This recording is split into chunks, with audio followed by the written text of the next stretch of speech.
February 12, 1996 Wrestling Observer Newsletter, Billionaire Ted Skits, WWE FTC complaint, Pillman feud with the Booker man, and more. By Observer staff. Wrestling Observer Newsletter, P.O. Box 1228, Campbell, California 950091228. February 12, 1996. The waters got even muddier in the strangest Monday night in the history of television wrestling. Titan Sports' Ultimate Strategy, which began with the billionaire Ted Skits on January 1st, apparently came fully to light this past week. The object appears to make a huge effort to bring out publicly both the millions of dollars in losses suffered by WCW since its purchase by TBS in 1988, and behind the scenes, complaint to the FTC about alleged predatory business practices about WCW and the TBS organization in competition, and throw in drug allegations to muddy the waters as well.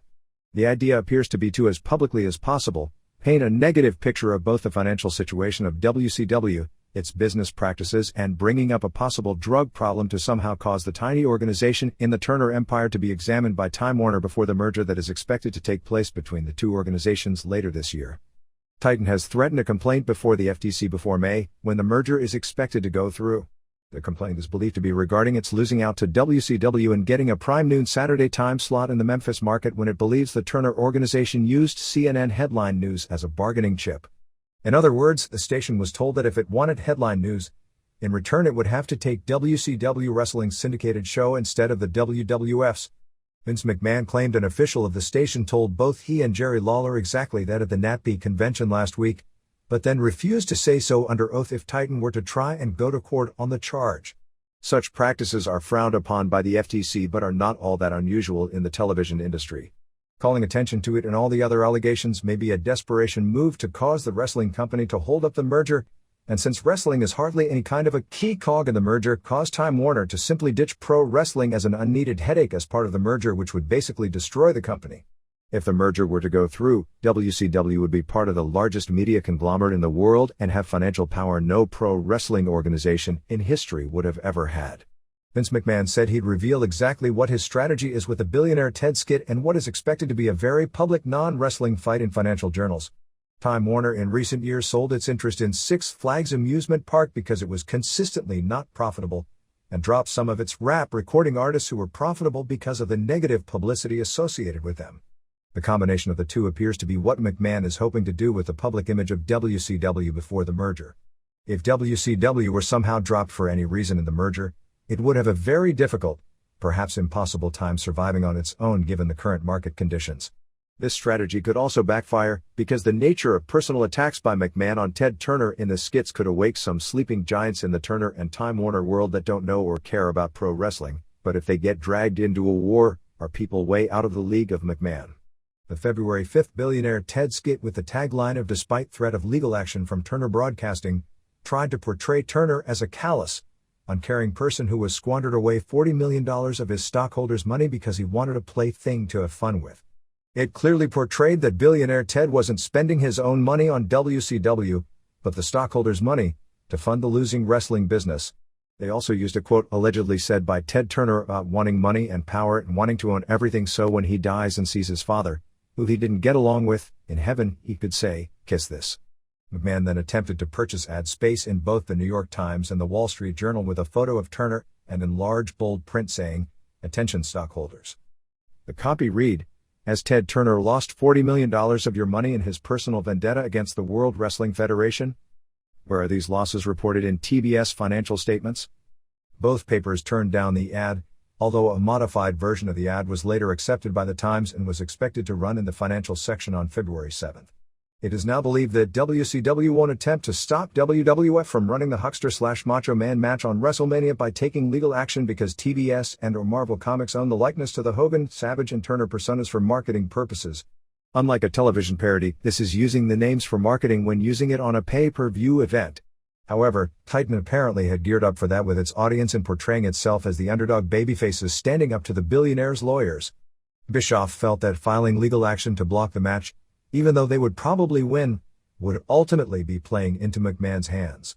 That was hardly the extent of strange happenings on February 5th. During the television main event, a WCW tag title match with Sting and Lex Luger facing the Road Warriors, the power in the Lakeland Civic Center went out for several minutes. TNT first showed a slide of TNT Nitro, then went into commercial after commercial before the backup generator in the building could get enough power to run a television shoot. According to WCW sources and the building, the power failure was the result of a construction foul-up at an adjacent exhibit hall which caused power in the entire complex to go out. Bischoff, who on the air is at times as much of a loose cannon as Brian Pillman, more on him later, when the show went back on made insinuations that it was an act of sabotage in a heated wrestling war. While not mentioning anyone by name, he came back on the air as the match was still in progress, saying almost sarcastically, "I wonder how that happened? And desperate people do desperate things, and later, I like the competition. I love a good fight. If the fight isn't good, I don't like being in it." This left McMahon furious because it was at least an insinuation of him being involved in something that was illegal and his company had absolutely nothing to do with, claiming Bischoff's statements were really below the belt. Not that WCW wasn't also majorly pissed off by the Billionaire Ted skit that aired only moments earlier. All this came just 20 minutes after one of the strangest live television matches in the recent history of pro wrestling. The match with Kevin Sullivan and Hugh Morris versus Arnold Anderson and Brian Pillman fell apart at the seams and may finally be the straw that breaks the camel's back when it comes to Pillman's tenure in WCW. Early in the match, Pillman worked with Sullivan, and for some reason, Sullivan didn't sell a clothesline, and then Pillman immediately didn't sell a punch, and both immediately tagged out and were kept apart for several minutes. Several minutes later, when Pillman worked with Morris, after a clumsy Morris clothesline into the corner, Pillman didn't stay down and instead started swinging, although he wasn't throwing hard punches, but it appeared Morris was confused by this unexpected twist. Looking confused and frustrated, he stormed off and tagged out. It appeared Sullivan and Pillman were doing a work shoot, so to speak, as it looked out of control, but you could see they were still working. Sullivan hung Pillman upside down in the corner and threw his knee into the corner, and at this point the match momentarily got out of control. Pillman didn't sell the move, got out of the corner and came up swinging. Anderson and Morris immediately sensed what was happening and separated the two. Pillman went for a front choke on Sullivan, but didn't lock it on, and Sullivan turned him over and immediately went to gouge the eye, which is something old school wrestlers like Sullivan were taught in a street fight situation, is stick your finger in the guy's eye immediately, and Sullivan has a rep for having had his share of those. Anderson, panicking, said to Sullivan, "Not the eye," and the two began working the planned spot where they brawled to the back and Paul Orndorff hit Sullivan with a broom handle. In the ring, the finish was supposed to be with Anderson KO'd, that they doubled on Pillman. Morris would moonsault him, which is what happened, and Sullivan would whip him with a belt, leading to a respect match. Basically an I Quit strap match on the February 11th pay-per-view show between the two. Pillman took 2 lashes and simply rolled out of the ring and stormed to the back, with Bischoff ordering the director not to shoot Pillman going back for fear of what he might do on camera. The match went 7-0-8 and had no finish. By this point, probably just trying to make sure things didn't get any worse, Anderson was already back in the ring, not selling the angled blow from Orndorff. We've received 2 reports on what happened backstage immediately after the match.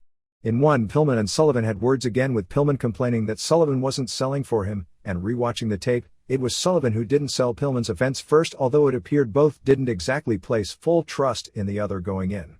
The other report is that Pillman simply stormed out of the building without saying a word, with those in WCW believing he was quitting.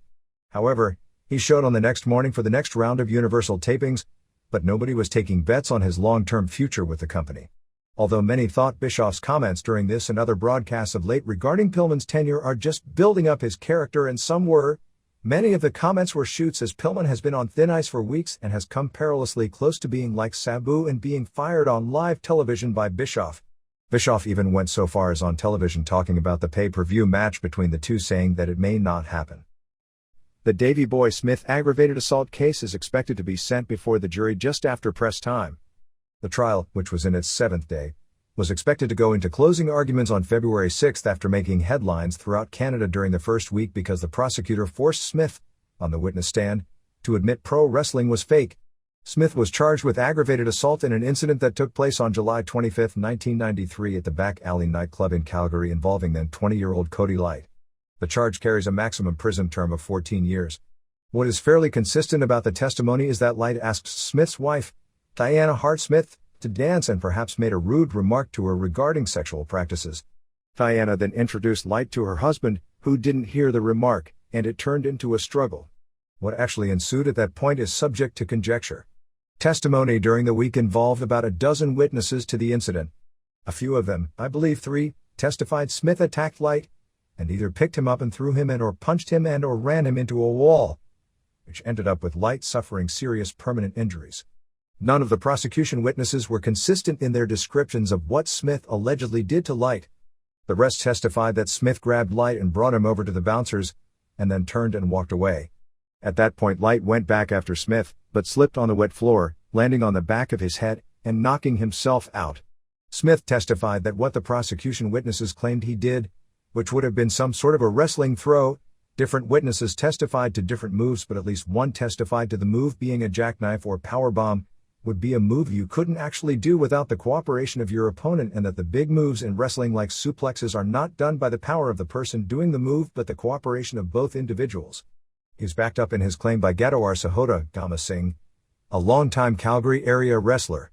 However, another longtime Calgary wrestler, Carl Moffat, the original Jason the Terrible, showed up as a surprise witness on February 5 and discounted Smith's claim that one couldn't execute a jackknife power bomb in a real combative situation without cooperation from the person taking the move.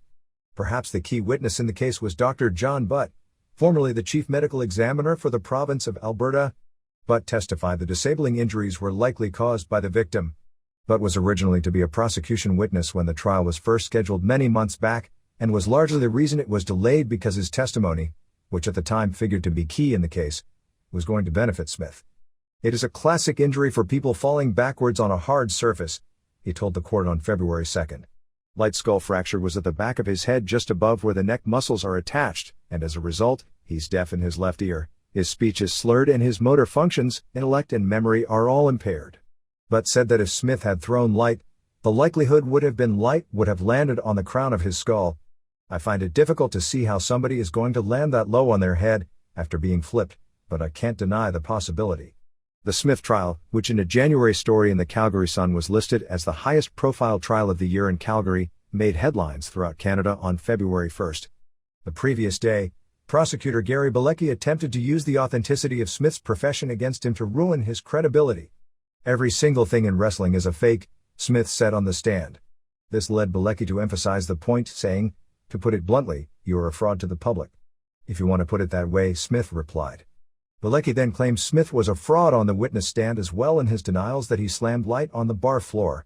"You're putting on a show for Calgary and the world in his testimony, aren't you?" Bilecki asked. Smith responded by insisting he was telling the truth about the incident. Smith, 33, began wrestling professionally in England at the age of 15, and was so successful he was brought into the Calgary circuit by Stu Hart at the age of 18, in 1981, where he lived for many years before eventually settling his family in Florida. He married Hart's daughter in 1984, and along with Dynamite Kid became a legendary tag team in Japan in the mid-80s before going full-time with the WWF with Kid as the British Bulldogs, and later became a singles wrestler as simply the British Bulldog. Smith said that he, his wife and 9 friends went to the bar in South Calgary. He said he had about 4 beers that evening when he went to the dance floor at 1:20 a.m. to tell his wife it was time to leave. He said Light, a 6'3", 180-pound student at DeVry Institute, grabbed his hand and shook it hard, saying, "You got a nice effing wife." Reportedly unbeknownst to Smith at the time, Light had just asked Smith's wife to dance. Smith said he tried to pull away from Light's handshake but Light wouldn't let him go. He said Light lurched forward, and instinctively, to protect himself against a possible headbutt, he grabbed him in a front facelock and walked him backwards about 3 meters toward a rear door, and left him with 2 bouncers. After he let Light go, he turned toward his wife, then was told to turn around, and saw Light unconscious on the floor. Peter McKenzie, a friend of Light's, testified that Smith had punched Light in the face, grabbed him in a headlock, dragged him across the room and rammed his head into a brick wall. Diana Smith testified she was dancing with a family friend when Light reached out and grabbed her with his finger through her crocheted vest. She said she was insulted and offended when Light made a remark about her sexual practices. A bouncer in the club testified that Light had been warned about harassing female patrons in the bar 45 minutes earlier. Robin Holstein, a witness for Smith, said she saw Smith push Light through the crowded bar holding a reverse headlock before Smith let the guy go. He just fell down and hit his head. Melody Braun, who was at the bar with Holstein, said Smith didn't push Light down or throw him in the air. She testified after Smith let Light go, he just fell back on the back of his head, saying the floor area was slippery from spilled drinks. However, Sidney Sutherland, a local police officer, testified for the prosecution in regard to Smith, known within pro wrestling circles as being an extremely powerful man, having the strength to perform the throws the prosecution claimed he used in a real-life combative situation without cooperation.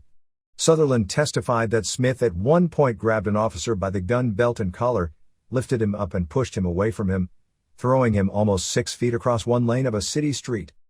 The family of the late Thomas Edward Gilbert Jr., Hot Stuff A. Gilbert, was honored on February 3 when the NWA put on the Eddie Gilbert Memorial Brawl as part of a wrestling luncheon and convention in Cherry Hill, New Jersey. The highlight was an afternoon banquet where Bill Apter put together a montage of slides of Eddie Gilbert from childhood through his wrestling career and where Tommy Rich, Dory Funk and Dan Severn presented Tommy Gilbert with a replica of the NWA World Heavyweight title belt that was Eddie Gilbert's dream to possess since growing up idolizing the Funks. Among those who attended the banquet were Jerry Lawler, Jim Cornette, Cactus Jack and Debbie Combs, who all made speeches about Gilbert, who passed away at the age of 33 last year in Puerto Rico of an apparent heart attack. Lawler, another of Gilbert's idol, worked as a heel in the semi-final match on the show, proclaiming that Eddie Gilbert could never beat him, then graciously did a clean job for Doug Gilbert. Funk worked with Tommy Gilbert in the latter's first match in approximately 3 years, going to about a 20-minute draw and a 70s-style match. Fans gave both men a standing ovation after the match. Eddie's mother Peggy Gilbert was also brought in for the show. The banquet was described as a moving experience, particularly when Tommy Gilbert broke down when the two former and current NWA champs presented him with a belt that was a replica of the title belt worn by the likes of Jack Briscoe, Terry Funk, Harley Race and Ric Flair among others in the 70s and early 80s. Dennis Corralizzo, who put the show together, noted how badly Gilbert wanted to win the belt when he revived it. Gilbert heavily politicked to get the title, and said that had he lived, he expected at some point Gilbert would have been given it. The banquet, which was said to have been the highlight, drew about 100 fans, with about 250 more attending a convention and 500 attending the house show. Bad weather in the Northeast probably hurt the crowd somewhat, and also kept Brian Hildebrand, former SMW referee Mark Curtis, a longtime friend of Gilbert's dating back to the 70s, and Tracy Smothers from attending. WCW taped its Worldwide Wrestling Syndicated show through the end of April from February 1 to February 4 at Universal Studios in Orlando.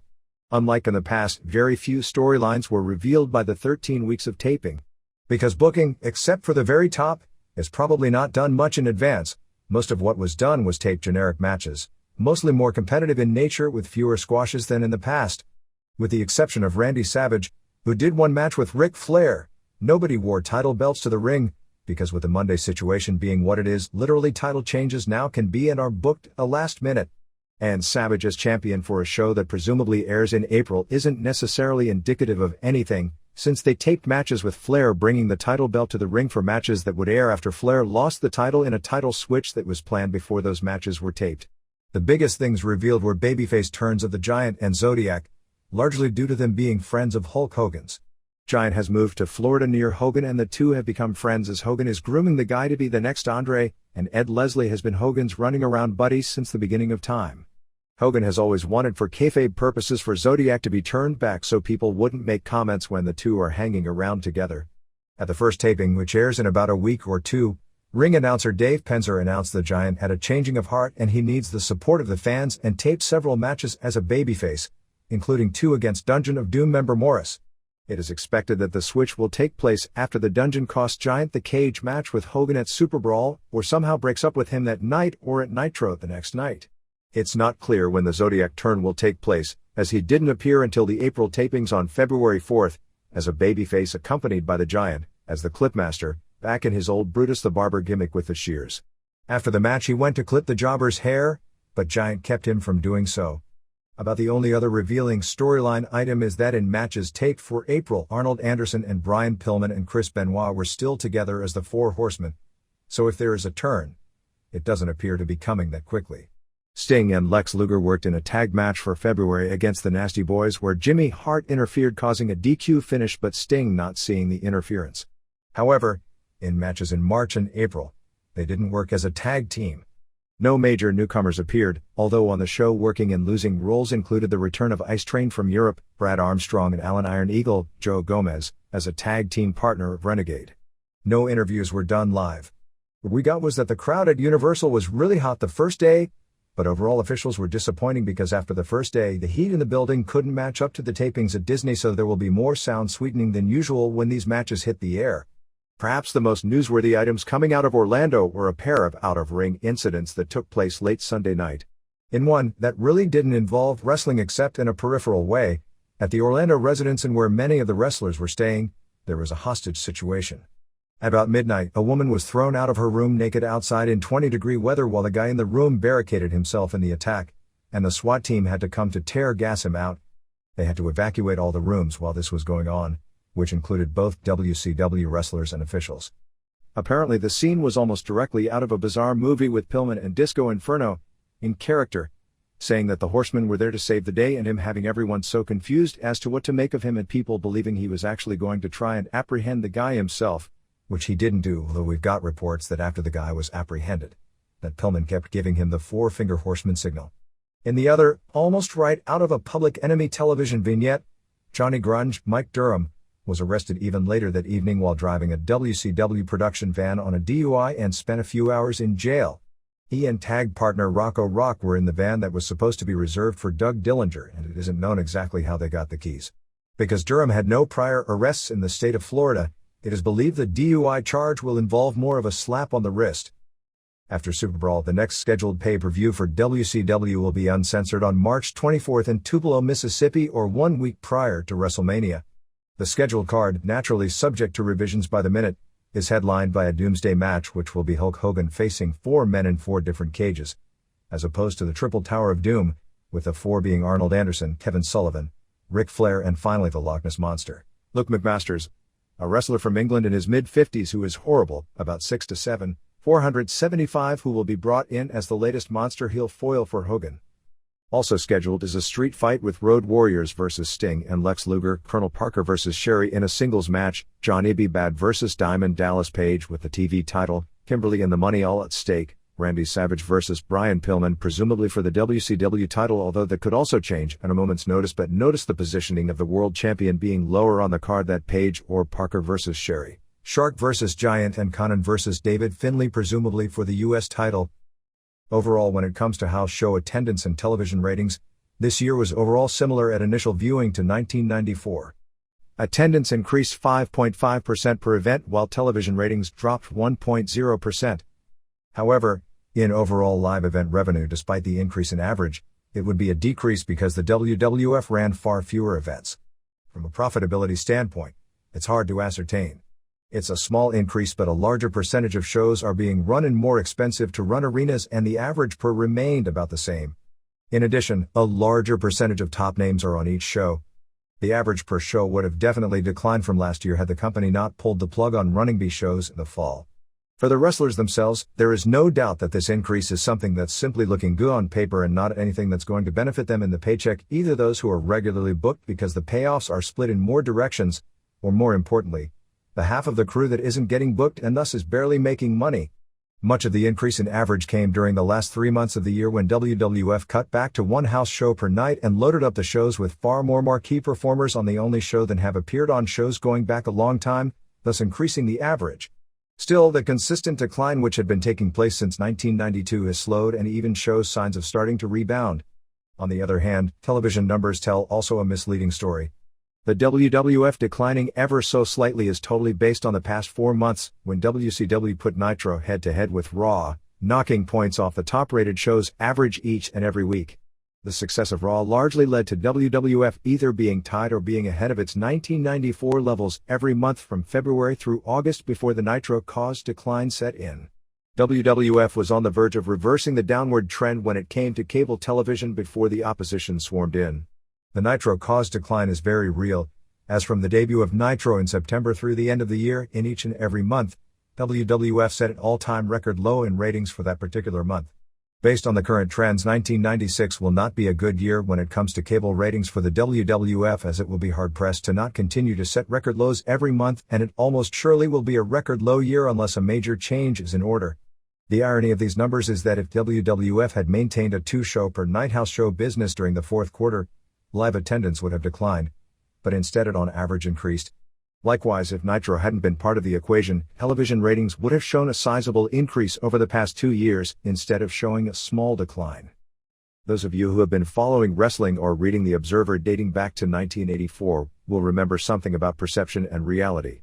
That year was the expansion of the WWF nationally, when the media first caught on to wrestling because of an MTV special and because Cyndi Lauper, who had a chart-topping album, was involved in a wrestling angle that turned Hulk Hogan and Roddy Piper into a lesser extent Lou Albano, but not Wendy Richter, who ironically it was designed to promote, into genuine celebrityhood. All the articles used to talk about how pro wrestling had caught on so big that it was now regularly selling out Madison Square Garden. The funny part is that the sellouts at MSG and television ratings that Vince McMahon was so cleverly bragging about had actually been there years before anyone called attention to them or noticed. In those days, pro wrestling companies feared any media attention because it always included the dreaded word fake. McMahon wasn't afraid of the word and was able to create a perception because the guys afraid of the media never took time out to let them know of their successes. McMahon was able to create a resurgence initially simply by telling people there was one, and it caught on in some ways. In other ways, while wrestling was talked about having never been more popular, the wrestling business was being weakened greatly from its foundation. More than 10 years later, Eric Bischoff came along and, probably not knowing any of this, was able to play the same game. Each and every week people talk about WCW's television ratings being better than those of WWF. Guess what? If you look at cable ratings, that is nothing new. Every year it's overall been that way. Some years more than others, and many years more than this past year. WWF always had the edge in syndication, and still does. Because of changes in the television industry as opposed to the wrestling industry, syndication is not nearly as important as cable because pro wrestling simply can't get strong enough clearances in the major markets, thus get as many viewers. Thus it has made cable, traditionally the WCW strong point because of the tradition on TBS, far more important. WCW has nearly always been ahead in cable going back to its infancy because of the Superstation, originally WTCG in Atlanta, running pro wrestling every Saturday and Sunday at 6:05 p.m. and those shows, like clockwork, draw big numbers, particularly from November, when football starts winding down, through April, when the weather starts getting warmer. Every winter booker is a genius. Every summer booker is an idiot because those numbers wane in competition with spring and summer weather and to a lesser extent, college football. It wasn't until the early part of 1995, when the WWF's Monday night ratings skyrocketed in the wake of the Lawrence Taylor angle, that WWF had ever held a consistent and comfortable lead in cable viewership. The addition of Nitro took care of that, and by the end of the year, WCW was back on top again. The perception of nearly everyone is that this is something new. People believe that WCW had been getting his ass handed to it by the WWF when it came to cable ratings until this a few months ago when Eric Bischoff turned things around. Fact is, the gap in cable between WWF and WCW had WCW's lead being larger in 1993 and 1994 than it was in 1995. I expect the gap will be larger in 1996 than it was this year, despite the perception by many that the WCW has for the first time outrated WWF on cable and that it's a temporary fluke. It's simply a combination of tradition on the weekends and positioning on Monday night. What Nitro did this year is bring the perception that WCW is winning in the ratings for the first time ever, because for the first time there was a show head-to-head and WCW in the underdog role, started putting on marquee matches each week and now has an ever so slight lead in what was formerly a time slot owned by WWF. The addition of Nitro also brought the added overall viewership by adding a show that put them ahead in total viewership of the WWF, largely because the WWF had for all real purposes lost challenge in syndication and had many demotions of superstars, in effect losing one show, while WCW had added a show, thus for the first time had both more shows and more viewers. Before Nitro, WCW was actually on pace to finish .15 down from 1994, a gap Nitro closed down to .08, so this perceived turnaround is a lot more perception than anything else. When it comes to live events, WCW has done better than it has in many years this past year. There are several reasons for this. The main one is basically eliminating a house show run. House shows, per se, rarely take place, and instead the house shows are Monday Nitro tapings, so they are all special events and the company can focus all its efforts into getting fans out to one show per week rather than having to promote 4 to 6 cities each and every week like WWF. That explains the last quarter. As for the early part of the year, a lot of the difference can be attributed to simply not running a regular schedule as the company had done through 1993, and in many cases in those years they were actually running 2 shows per night with less marquee talent than they have now, which would explain why the average was so low. The company's house show turnaround coincides with the addition of both Hulk Hogan and Zane Bresloff from the WWF to WCW, which brought about a more aggressive job of getting publicity in the markets shows were to take place, and with Hogan, it opened what would normally have been closed doors to WCW in getting that publicity. Nevertheless, WWF still commands a lead in average attendance per show while still running 18 to 20 shows per month as opposed to WCW usually doing 4 to 5. The gap in average attendance per show will close greatly in 1996, because once Nitro began and basically it became WCW's only house show, average paid per week has approached 3,000 and there's no reason that won't be able to at least come close to holding up next year. Major events wrestling calendar February 9th to March 9th. February 11th WCW Super Brawl pay-per-view St. Petersburg Bayfront Center, Hogan vs. Giant. February 12th WCW Monday Nitro taping Tampa Fairgrounds, Hogan vs. Shark. February 16th UFC pay-per-view by Amon, PR Ruben Rodriguez Arena, Ken Shamrock vs. Chemo. February 17th ECW Philadelphia ECW Arena, Raven vs. Sandman. February 18th WWF In Your House pay-per-view Louisville Gardens, Bret Hart vs. Diesel. February 18th WCW Baltimore Arena, Flair vs. Sting. February 19th WWF Monday Night Raw taping Cincinnati Gardens. February 19th WCW Monday Nitro taping Salisbury, MD Wicomico Civic Center, Flair vs. Savage. February 20th WWF Superstars tapings Huntington, West Virginia. February 24th WWF East Rutherford, New Jersey Continental, formerly Meadowlands, Arena, Bret Hart vs. Diesel vs. Undertaker Triangle match. February 25th WWF Pittsburgh Civic Arena, Bret Hart vs. Diesel vs. Undertaker Triangle match. February 25th New Japan Tokyo Sumo Hall, Muto and Liger vs. Takada and Sano. February 26th WCW Monday Nitro tapings Knoxville Civic Coliseum, Hogan vs. Barbarian. March 1 New Japan UWFI Tokyo Budokan Hall, Takada vs. Koshinaka. March 2nd All Japan Tokyo Budokan Hall. March 2nd Pancrase Kobe. March 4th WCW Nitro taping Kansas City Kansas Memorial Hall, March 8th ECW Queens New York Lost Battalion Hall, March 9th ECW Philadelphia ECW Arena. Results: January 13th Mexico City El Deportivo Oceania AAA, 3,250 sellout, Los Magneticos 1 and 2 B Hollywood and Black and White, Angel de Tepeyac and Superstar B Pimpinela Escarlata and Coringo, Frisbee and Super Calo and Torero B Yeti and Ice Killer and Misterioso, Winners and Heavy Metal and Latin Lover B Jerry Estrada and Perro Silva and Black Cat 2 DQ, Conan and Cien Caras and Tinieblas Jr. B Los Villanos. January 19th Naucalpan, Revolucion Promotions, 1000, Penocranio and Super Pinocchio B Pacli Van and Pequeno Steel Warrior, Tony River and Caballero del Ring B Rams 1 and 2 Heavy Metal and Winners and Mr. Niebla B Juventud Guerrera and MS1 Jr. and Shu El Guerrero, Payasos Azul and Amarillo and MS1 Senior B Mascara Sagrada and Latin Lover and Cranio. January 20th Maidstone, England Hammerlock Promotions, 275, One Night King of Ring Tournament, Dave McMillan B Alex Shane, Tyrone Archer B Robbie Thomas, Titan B Gary Steele, Phil Powers B Paul Strong, Titan B Archer, Powers B McMillan DQ, Titan B Powers to win tournament. Tony McMillan B Johnny Storm, ladder match, Andre Baker B Doug Williams. January 25th Tunbridge, England, Hammerlock Promotions, 200 One Night King of Ring Tournament, Dave McMillan B Phil Powers, Titan B Gary Steele, Guy Thunder B Jason the Terrible, Not Original, JCB B Tony McMillan, Titan B Thunder, JCB B McMillan DQ, Titan B JCB to win tournament.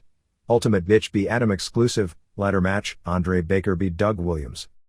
January 28th Louisville, USWA, Brandon Baxter B Randy Hales, Brian Christopher B Tracy Smothers, USWA title, Tommy Rich B Spellbinder, Miss Texas B Susan Sapphire DQ marathon match, JC Ison Christopher and Texas and Tex Slazenger and Hales B Smoky Mountain Massacre, Bill Stapleton, and Rich and Smothers and Baxter and Sapphire. January 29th Shizuoka, All Japan Women, 1930, Yuka Shinobi Mari Mogami, Misae Watanabe B Mina Tanayama, Tutor the Turtle and Yumi Fukawa and Yoshiko Tamura B Kumiko Makawa and Nobu Endo and Shaparita Asari, Asia Kong and Reggie Bennett B Atsuko Mita and Yumiko Hata, Tashio Yamada B Saki Hasegawa, Kyoko Inoue and Takako Inoue and Mima Shimoda B Manami Toyota and Mariko Yoshida and Kaoru Ito. January 29th Hakata, Big Japan Pro Wrestling, Crusher Takahashi D Keizo Matsuda, Ishiro Yaguchi B Yosuke Kobayashi, Yuichi Taniguchi B Bruiser Okamura and Kobayashi B Taniguchi and Yaguchi, Yoshiaki Yatsubi Action Jackson Barbed Wire Board Chain Match, Shinya Kojika B Mitsunobu Kikuzawa, Valley Tudo Cage Barbed Wire Board Death Match, Kengo Nagasaki and Seiji Yamakawa B Shoji Nakamaki and Jason Knight. January 30th San Martin, AAA, prelim results unavailable. Torero and Principe Zafiro and Luger B. Espectro and Caris La Momia and Yeti DQ, Rey Mysterio Jr. and Venom and Frisbee v. Tony Arce and Vulcano and Rocco Valente DQ, Los Villanos b. Blue Demon Jr. and Heavy Metal and La Parka. January 30th, Matsuzaka, Tokyo Pro Wrestling, Rikyo Ito b. Segunda No. 1, Bloody Bruise, ANBB Shun Matsuzaki and Kishin Kawabata, Gecko b. Akihiko Masuda, Great Kabuki and Daiko Kubo Benkei b. Shigeo Okamura and Hiroshi Hatanaka, Tenakabo Ike b. Masashi Aoyagi DQ, Mr. Pogo and Toryu b. Apollo Sugawara and Takashi Ishikawa. January 30th, Kurashiki, All Japan Women, 1560, Mina Tanayama b. Keo Nomi, Misaya Watanabe b. Yumi Fukawa, Yoshiko Tamura and Kumiko Makawa and Saki Hasegawa b. Nobu Endo and Yuka Shina and Mariko Yoshida, Yumiko Hata and Reggie Bennett and Tomoko Watanabe b. Toshio Yamada and Atsuko Mita and Takako Inoue, Toko Inoue b. Shaparita Asari, Asia Kong and Mima Shimoda b. Manami Toyota and Kaoru Ito. January 30th, Osaka, Big Japan Pro Wrestling, Keizo Matsuda b. Yosuke Kobayashi, Seiji Yamakawa b. Crusher Takahashi, Shoji Nakamaki b. Yuichi Taniguchi, Takahashi and Kobayashi b. Yamada and Matsuda, Yoshiaki Yatsu b. Ichiro Yaguchi, Shinya Kojika b. Mitsunobu Kikuzawa, Kendo Nagasaki and Bruiser Okamoto b. Action Jackson and Jason Knight. January 31st, Aguascalientes, AAA, 7,500 sellout, Caris La Momia and Espectro and Halloween b. Principe Zafiro and Torero and Venom DQ, Iwas LT. HWT. Title, Damian B. Octagon to become first champion, Cybernetico and Psychosis and Pierroth Jr. b. Conan and Heavy Metal and Super Calo, Car vs. Car cage match, Rey Mysterio Jr. D. Juventud Guerrera. January 31st, Osaka Furitsu Gym No. 2, JWP, 1500 Yuki Miyazaki D. Kanako Mototani, Rieko Amano b. Saburo, Devil Masami and Hiromi Yagi and Tomoko Miyaguchi b. Dynamite Kansai and Borshoy Kid and Tomoko Kuzumi 2214, JWP Tag Titles, Kaoru and Hikari Fukuoka b. Cutie Suzuki and Mayumi Ozaki 2947. January 31st, Imabari, All Japan Women, 1100 Yoshiko Tamura b. Mari Mogami, Shaparita Asari b. Yumi Fukawa, Tomoko Watanabe and Nobu Endo and Mina Tanayama b. Kumiko Maekawa and Yuka Shina and Misae Watanabe, Toshio Yamada and Mima Shimoda and Takako Inoue b. Manami Toyota and Mariko Yoshida and Saki Hasegawa, Yumiko Hata, Haru Ito, Kyoko Inoue and Reggie Bennett b. Asia Kong and Atsuko Mita. January 31st, Arita, Big Japan Pro Wrestling, Keizo Matsuda b. Seiji Yamakawa, Ichiro Yaguchi b. Yosuke Kobayashi, Bruiser Okamoto b. Crusher Takahashi, Yamakawa and Kobayashi b. Matsuda and Yaguchi, Yoshiaki Yatsu b. Action Jackson, Shoji Nakamaki and Jason Knight b. Kendo Nagasaki and Yuichi Taniguchi. January 31st, Lake Hiawatha, New Jersey, East Coast Pro Wrestling, 100 Adorable Anthony B. Chino, Johnny Gunn 1 Battle Royal, Blackjacks b. Jackie Black and Rockin' Rico, Damian Stone b. Russ Money, Metalhead b. Rex Lethal, Butcher Blackwell b. Rocco Medina, Gino Caruso b. Rick Silver, Dave Desire and Michael the Magnificent b. Black Alley Boys, Blitzkrieg b. Hambone Harris, Top Gun b. Lord Z DQ, Gun b. Metal Maniac DQ. February 1st, Orlando Universal Studios, WCW Worldwide Tapings, 500/all freebies, Renegade b. Gambler, Giant b. Hugh Morris Dud, Cobra b. James Earl, Men at Work b. Barrio Brothers 1 star, Public Enemy b. Steve and Scott Armstrong 1 1/4 stars, Public Enemy b. American Males 2 stars, Johnny b. Bad b. Disco Inferno 2.5 stars, Shark b. Dave Sullivan Dud, Nasty Boys b. Sting and Lex Luger DQ 3 stars, David Taylor and Bobby Eaton b. Brad and Steve Armstrong 3 1/4 stars, Bunkhouse Buck and Dick Slater b. Bobby Walker and Bart Sawyer, Medusa DDQ Sherry 1 1/2 star, One Man Gang and Shark b. Eddie Jackie and Bill Payne, Brian Pillman and Chris Benoit b. Pat Tanaka and Steve Collins, Walker b. Buddy Lee Parker, Diamond Dallas Page b.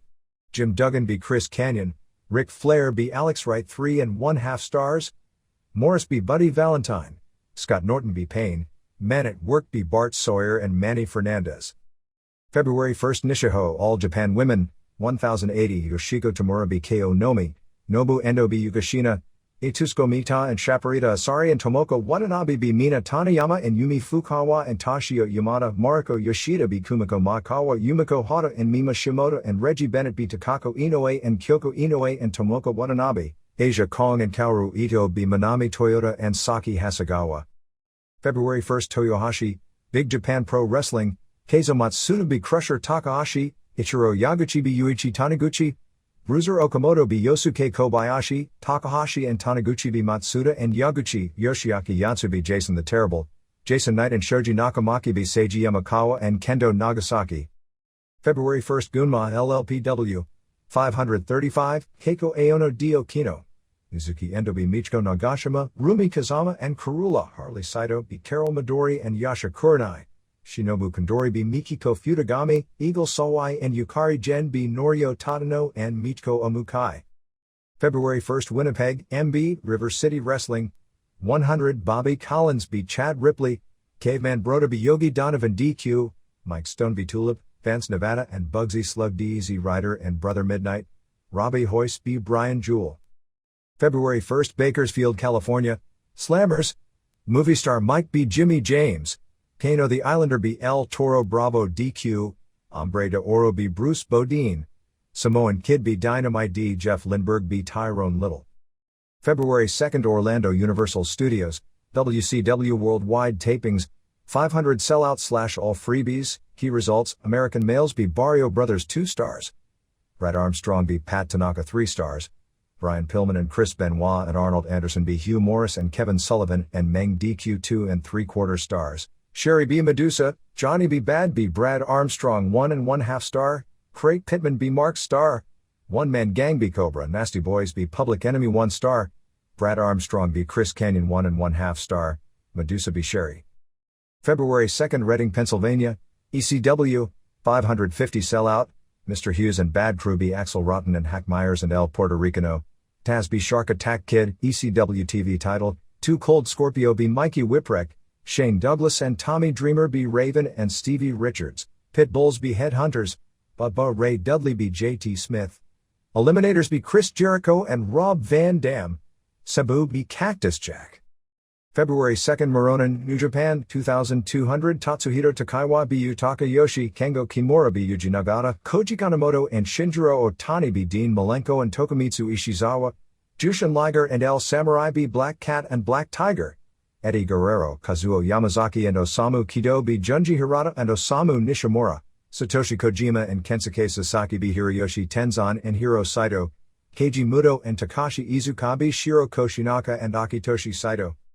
February 2nd Tokyo Korakuen Hall, IWA, 2100 sellout Kyoko Ichiki B. Emi Motokawa, Takeshi Sato and Katsumi Hirano B. Crusher Takahashi and Seiji Yamakawa, Tutor the Turtle and Takashi Okano B. Mitsunobu Kikuzawa and Flying Kid Ichihara, Monosuke Ueda B. Keizo Matsuda, Shoji Nakamaki and Keisuke Yamada B. Hiroshi Itakura and Tsukioka, Oriental Knife Board Glass Death Match, Daiko Kubo Benkei and Great Kabuki B. Mr. Ganasuke and Ho Chi Win, Tarzan Goto February 2nd Marukame, All Japan Women, 1530, Marimogami and Misae Watanabe B. Ko Nomi and Yuka Shina, Mina Tanayama B. Yumi Fukawa, Saki Hasegawa and Yoshiko Tora B. Nobu Endo and Tomoko Watanabe, Akira Hokuto and Mina Shimoda and Shaparita Asari B. Yumiko Hata and Tashio Yamada and Kumiko Maikawa, Reggie Bennett B. Atsuko Mita, Asia Kong and Kyoko Inoue and Takako Inoue B. Manami Toyota and Mariko Yoshida and Kaoru Ito.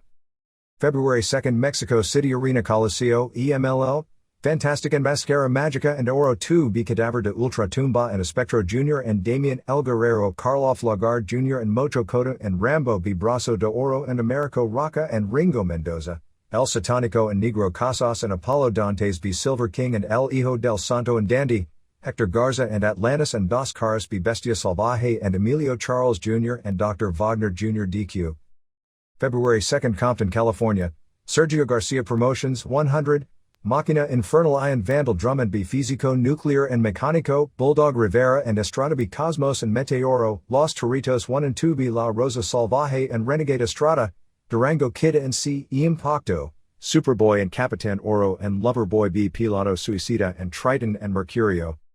February 2nd Alice, Texas, Gulf Coast Championship Wrestling, 206, Easy Rider 1 Battle Royal, Golden King B. El Olympico, Grave Digger B. Universal Kid, Rudy Boy B. Lobo Negro Corps, The Spoiler, Ken Johnson B. Dusty Wolf, Golden King and Diablo Rojo B. Universal Kid and New Style DQ, Paul Galvin B. Ryder.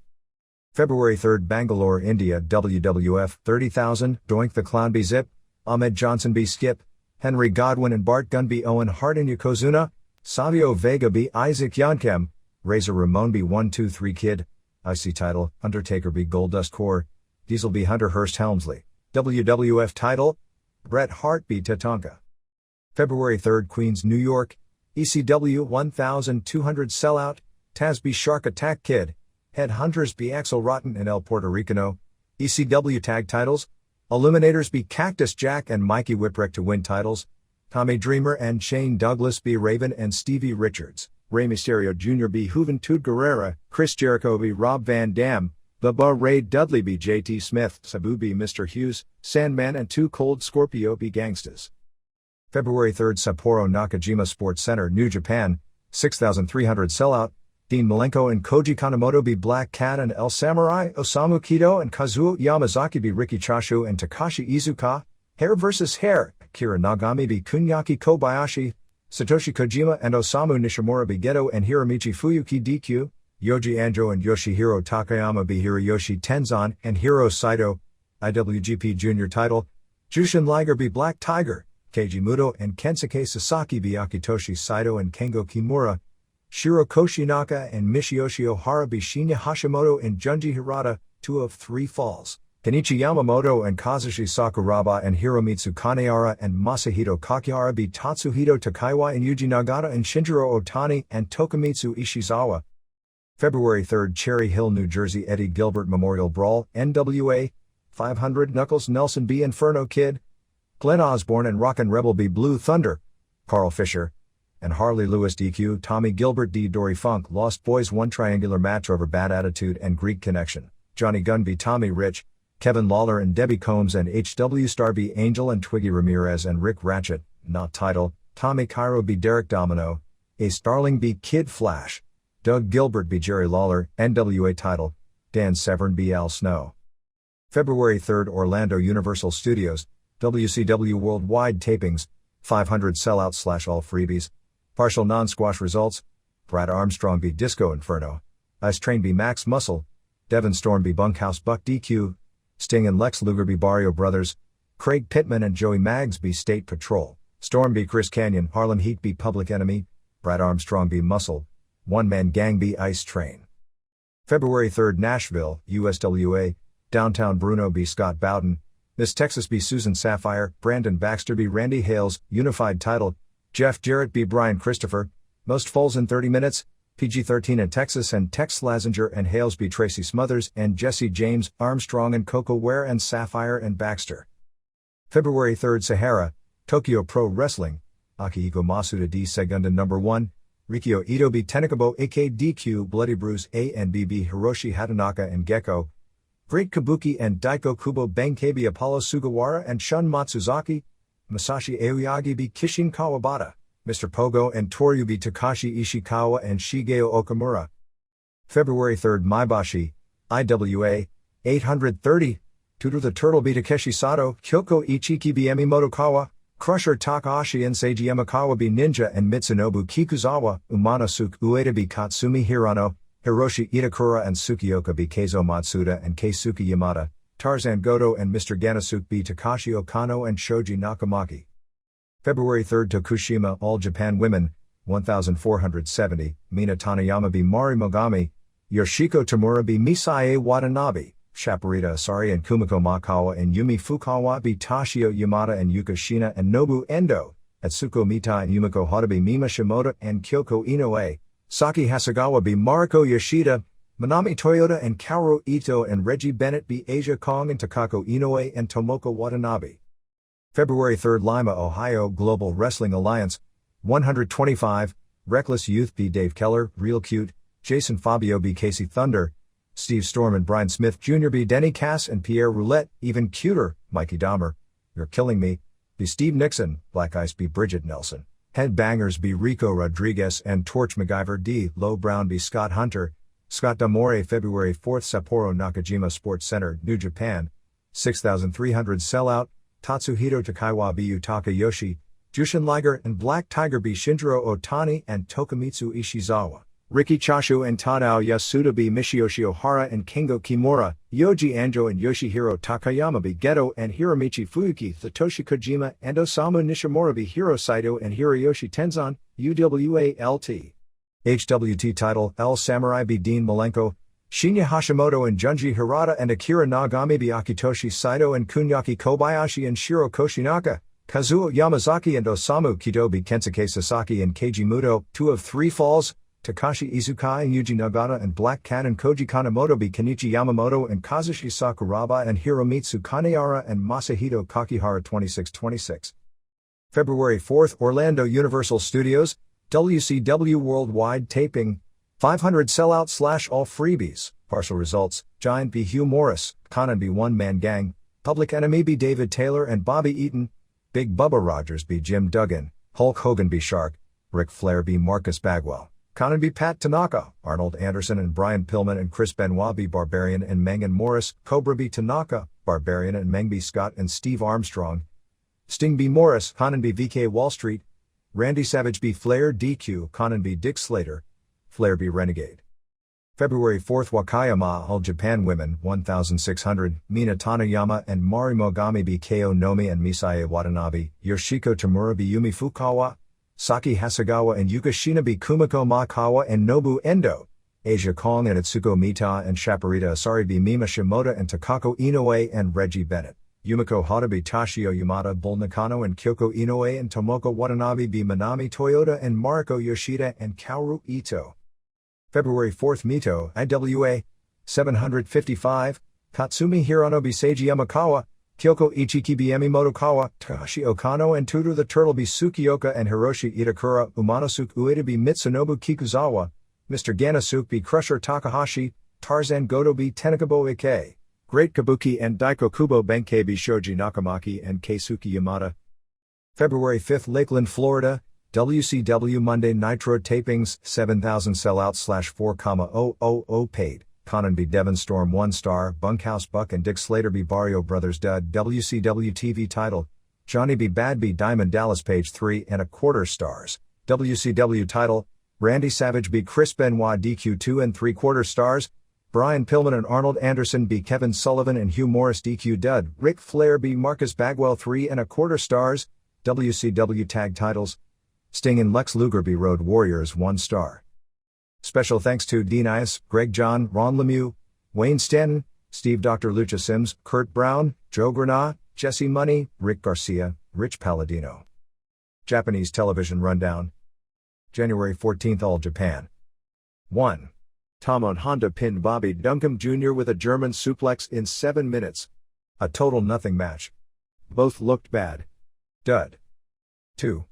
Jun Akiyama pinned Lacrosse Jungle Jim Steele in 1:38 with a Blizzard suplex. This was good on several levels, although not as a match because AJ fans aren't used to short matches. Often the matches don't get heat early because people know they aren't going to the finish yet. Doing a match like this is good for a change-up. And it was a hot minute, and it's almost impossible to believe Lacrosse is the same guy that worked WCW in 1994. He's improved so much. 1¼ stars. 3. Patriot and Johnny Ace and Eagle beat Mitsuharu Misawa and Ken Kobashi and Satoru Asako in 1930 when Eagle pinned Asako with a German suplex. It started slow but turned into an excellent main event. Ace and Patriot used a double-team move combining a powerbomb and Ace Crusher on both Misawa and Kobashi near the finish. This left Asako as the focal point of the match, and he looked great with he and Eagle trading near falls back and forth. 4 stars. January 20th, New Japan. 1. Tenzan pinned Kojima with a diving headbutt in 9:24. Kojima has gained a lot of weight since leaving Japan 1 year ago. Probably too much weight as he's slowed down. They slapped and chopped each other silly, but the Tokyo Dome, because the sound doesn't travel, is the worst building in the world for this type of match. 2¼ stars. 2. Fuyuki pinned Anjo in 6:42 with a running clothesline. Geto and Jado interfered freely during the match and at one point gave Anjo the Pitbull Super Bomb, which actually was a move they did that predated that move. It was a basic garbage match designed to kill the UWFI shooter myth. It was funny to see Anjo catch Fuyuki in the choke while Geto then started duct taping his mouth shut. 1 star. 3. Koshinaka pinned Chono with a small package in 9:45.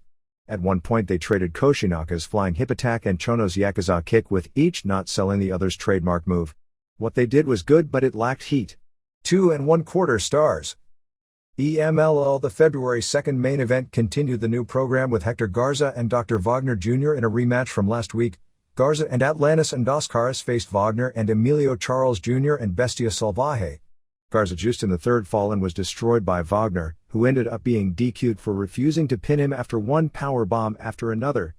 In the semi, El Satanico and Negro Casas and Apollo Dantes beat Silver King and El Hijo del Santo and Dandy in 2 straight falls when Casas pinned Santo clean for the victory.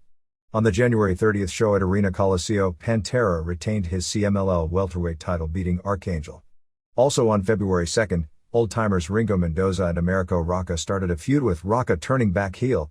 The two were partners with Brazo de Oro in a trios match. Rocca kept refusing to tag, and finally shook hands with heel Mocho Cota. Finally, when Mendoza accidentally hit Rocca, all the heels and Rocca turned on Mendoza. Brazo de Oro had already been injured. UWA prelim wrestler Elegante Blanco, Humberto Arellano, was murdered on January 13th along with his brother and a friend. The three were partying in the wee hours of the morning in the street along with many others when an argument broke out and one of the men pulled out a gun and shot all three. Arellano was shot twice, once in the abdomen and once in the chest, and died instantaneously. The newspapers reported it as alcohol turned a minor situation in a really bad part of town into a deadly situation. There was a public outcry over the situation that went well beyond wrestling, which wound up with the police chief in Nezahualcóyotl, where the incident took place, possibly resigning over it. They held 60 seconds of applause at every promotion's show the next day. The guy who allegedly did it has been arrested, and there's a lot of furor locally to treat him harshly. Wagner retained the CMLL light heavyweight belt against Atlantis on January 15th in Puebla. EMLL is desperately attempting to get Ultimo Dragon to drop the NWA middleweight title. It is pretty much expected that in March he'll be jumping to AAA. The 3 NWA titles, light heavyweight, middleweight and welterweight, because of their history, are the most prized titles in the country because they are considered as real-world titles, while the CMLL titles are considered as promotional titles, and EMLL doesn't want to lose control of the belt, which has a long and rich history.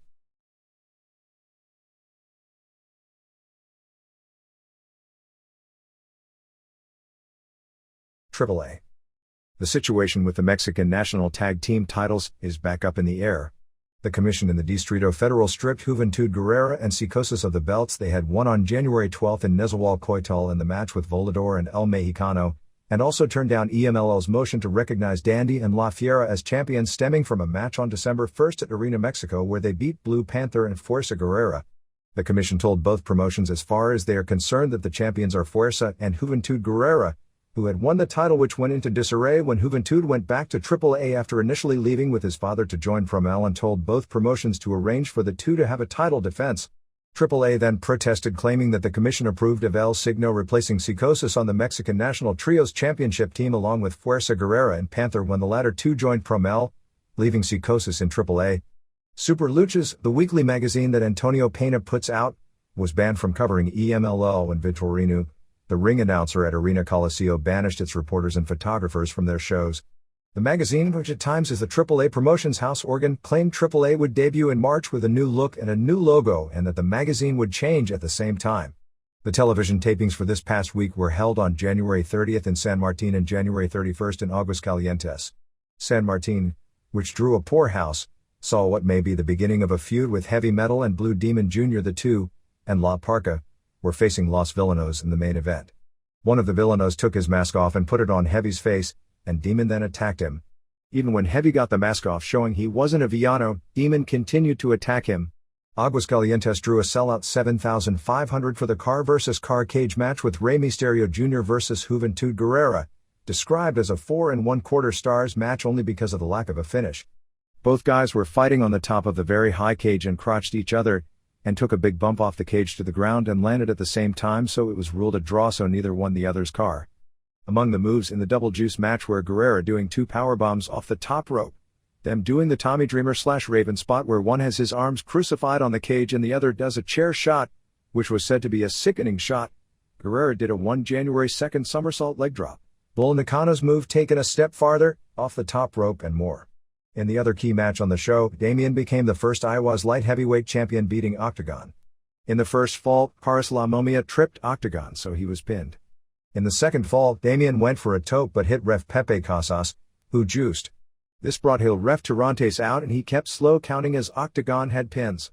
Finally Octagon did a pin, Casas ran into the ring, counted 3, and then collapsed and was taken out on a stretcher. Tirantes did the third fall and kept slow counting with the finish having Pentagon doing a run-in and giving Octagon a low blow. All Japan. Giant Baba announced the lineups for the key shots on the next tour, February 17th to March 2nd, with the major show the final night at Budokan Hall with Mitsuharu Misawa vs. Gary Albright for the Triple Crown on top, plus Toshiaki Kawada and Akira Tao vs. Kenta Kobashi and Jun Akiyama. This may turn out to be a tag title match since Kawada and Tao get a shot at Stan Hansen and Albright's belts on February 20th, and Yoshinari Ogawa defending the PWF Junior title against usual tag team partner Tsuyoshi Kikuchi. Opening night at Korakuen Hall has Misawa and Kobashi and Tomo Honda vs. Hansen and Albright and Rob Van Dam and Tao and Takao Omori vs. Patriot and Johnny Ace. February 18th at Korakuen Hall has Misawa and Kobashi and Satoru Asako vs. Kawada and Tao and Kikuchi, Baba and Hansen vs. Abdullah the Butcher and Giant Kimala 2 in an all-Asian tag title match with Omori and Akiyama defending against Honda and Ryukaku Izumida. The February 20th show has a unique tag matchup with Misawa and Honda vs. Kobashi and Akiyama underneath the tag title match. The rest of the tour has the same type of lineups you'd normally expect. Steve Williams will start back on the following tour, which begins in late March, and it's expected they'll build up a feud with him against Albright. The two wrestled, I believe, twice in college, Albright at Nebraska and Williams at Oklahoma, which are traditional rivals of course, and I believe each won one match. They've never worked against each other as pros. January 28th television show did a poor 1.3 rating. New Japan. The new tour opened with a pair of sellouts at the Sapporo Nakajima Sports Center, 6,300 each night, on February 3rd and February 4th.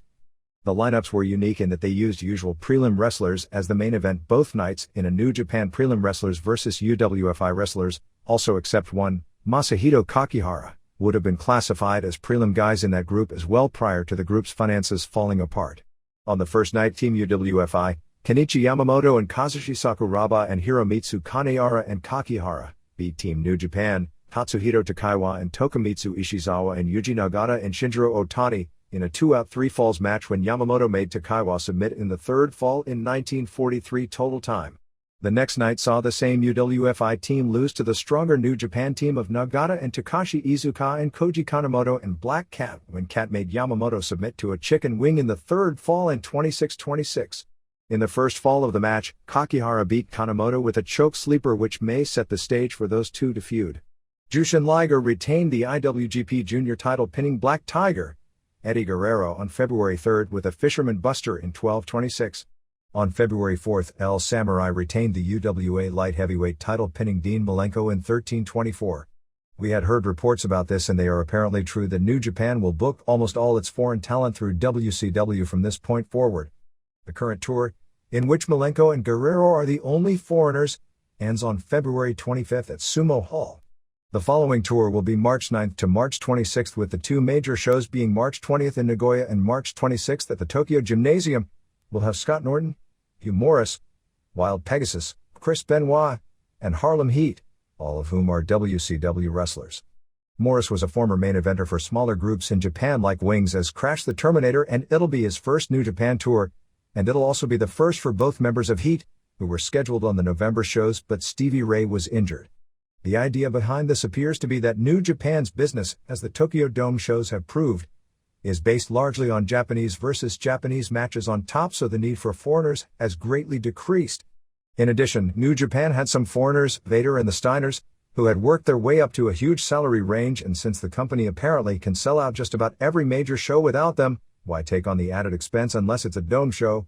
The Steiners, who have a contract with New Japan at $12,000 per week apiece, but haven't been booked since October, seem caught in the squeeze, although both have invested the money they've made in their glory days well, and neither needs wrestling anymore. The other who may be caught in that squeeze is Bam Bam Bigelow, who left WWF to work an easier travel schedule but at a much higher price per week here, but it's questionable how much work there will be for AM. WCW has contacted Bigelow about using him and booking him into New Japan. In the semifinal on February 4th in an upset, Kazuo Yamazaki and Osamu Kido beat Kensuke Sasaki and Keiji Muto when Kido pinned Muto with a Kido clutch outside cradle, while the February 3rd semi saw Shiro Koshinaka and Michiyoshi Ohara upset IWGP Tag Champs Shinya Hashimoto and Junji Hirata in a non-title match with Ohara pinning Hirata with a choke slam. Also on that show, Akira Nagami pinned Kunyaki Kobayashi with a German suplex to win their hair versus hair match. In the tournament where the winning team gets a tag title shot on February 25th, February 3rd saw Satoshi Kojima and Osamu Nishimura beat Geto and Hiromichi Fuyuki of War via DQ, and Yoji Anjo and Yoshihiro Takayama beat Hiro Saito and Hiroyoshi Tenzan, when Anjo made Saito submit.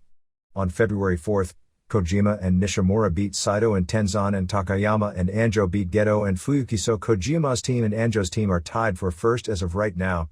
The kickboxer who went to the draw with Anjo on January 27 in Yokohama on a shootboxing show named Manson Gibson was not the UFC fighter He-Man Gibson from the Casper, Wyoming Alternates match. Masa Saito has expressed interest in using either Kimo or Dan Severn on the Fukuoka Dome show, although that date is early May, so for Severn to accept, it would be just 2 weeks before UFC. January 27 television show did a 2.1 rating. Other Japan notes. Complete rundown of the weekly Pro Wrestling Awards. For Wrestler of the Year, Muto edged out Misawa 2,609 to 2,532. After that came Manami Toyota, Hayabusa, Kawada, Tao, Riki Choshu, Atsushi Onita, Kobashi, and Yoshihisa Yamamoto. For Rising Star, Tenzan won over Hayabusa 2,373 to 1,732 for first, followed by Anjo, Yoshihisa Yamamoto, Honda, Kentaro Shiga, Nagata, Kakihara, Ogawa, and Masato Tanaka. Singles match of the year was Muto vs Nobuhiko Takada from the October 9th Dome show with 2,381 votes to 1,583 for the January 19th Kobashi vs Kawada 60-minute draw. Following it was Kawada vs Albright on October 25th, Misawa vs Kobashi on October 25th, Onita vs Hayabusa on May 5th, Onita's retirement match, Misawa vs Kawada on September 24th, Muto vs Hashimoto on August 15th, G1 Tourney Finals. Choshu vs Anjo October 9th Tokyo Dome Please, Misawa vs Tao on April 15th at Budokan, and Misawa vs Tao on September 10th at Budokan. With the exception of the Kobashi Kawada draw, which was one of the best 60-minute matches I've ever seen, none of the other bouts on the list were even in the league with the Misawa Tao on April 15th. For Tag Match of the Year, Kawada and Tao vs. Misawa and Kobashi on June 9 got 5,012 votes compared to 1,170 for the same four in the December 9th Tag Tourney Finals.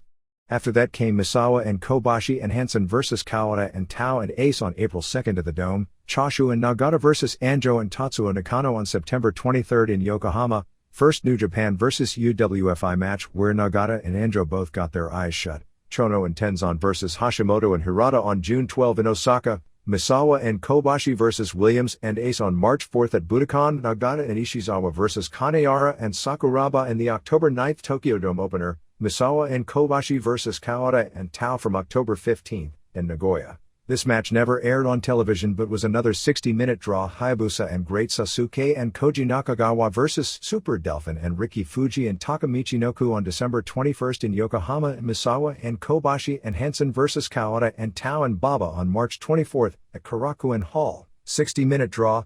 Women's singles match of the year was Toyota vs Akira Hokuto on September 2nd at Budokan Hall with 2,274 to Toyota vs Dynamite Kansai December 4th title switch getting 1,578. After that was Toyota vs Kyoko Inoue 60-minute draw from May 7th. Voted Observer Match of the Year Megumi Kudo vs Shark Tsuchiya barbed wire match on December 22nd at Korakuen Hall. Kansai vs Chigusa Nagio on June 16 at Sumo Hall, Asia Kong vs Kyoko Inoue on December 4th at Sumo Hall. Kansai vs Kong title switch on August 30th in Osaka. Toyota vs Kong title switch on March 26th in Yokohama. Yumiko Hata vs Mizuki Endo on September 18th in Tokyo, which was a shoot match in the L1 UFC Rules tournament, which was the most brutal, male or female, UFC-style bout I've seen since Hata basically got on top of her and kept punching and head-butting her until she had this giant lump on her eyebrow and her whole face was smashed in. Those of you who think you aren't sexist when it comes to women in sports as compared with men should watch that because your initial reaction might surprise you. Followed by Kong vs Toyota on June 27. Women's tag match of the year was Kyoko and Takako Inoue vs. Toyota and Saki Hasegawa on August 30th in Osaka with 2,128 votes as compared with Kaoru and Hikari Fukuoka vs. Dynamite Kansai and Cutie Suzuki on December 9th in Yokohama with 886.